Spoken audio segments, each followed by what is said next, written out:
One of my biggest tips to help avoid procrastination is to break down really large tasks into smaller, more specific goals. So for example, instead of telling yourself you're going to study for a big midterm, you can say, I'm going to start by writing down some key terms and making flashcards for this specific unit.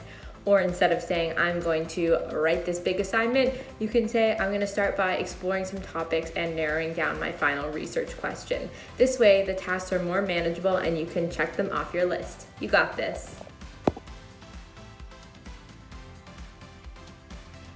My biggest tip to help with procrastination is to really take advantage of your online calendar as an organizational tool.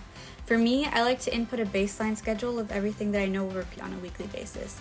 So I put in my lecture times, any time to work on my online classes, club meetings, and even any quizzes or assignment deadlines. That way, I know what to expect when certain deadlines or meetings are coming up throughout the week, and I can plan my day-to-day schedule accordingly. I find that doing this really helps me build a consistent routine that I can look forward to every week.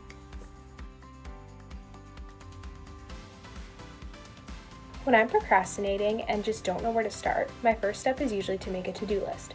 My favorite thing about to-do lists is you can customize them to however suits you best. You can write down all of the tasks, big and small, you need to accomplish that day, and then build confidence as you're able to check things off, or you can use your to-do list to rank all of your tasks from the most important and the biggest priority down to the least important.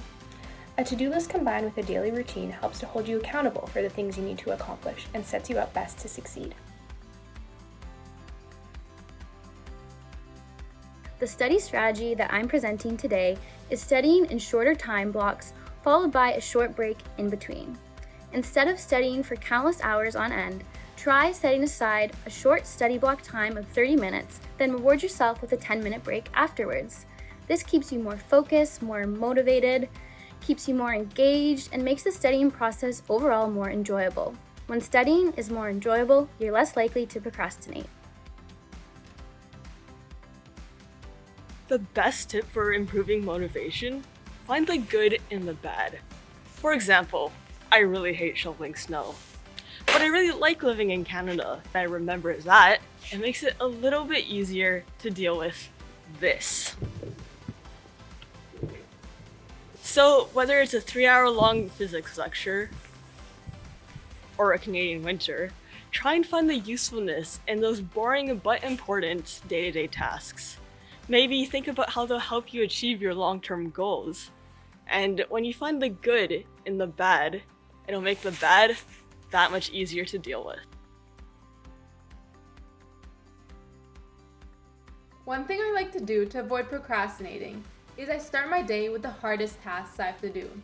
That way I get them out of the way and I'm more motivated for the easier tasks I've left. Another thing is I set realistic time limits for when I want to finish a certain task. I schedule something fun for after. That way I'm more motivated and I'm less likely to procrastinate.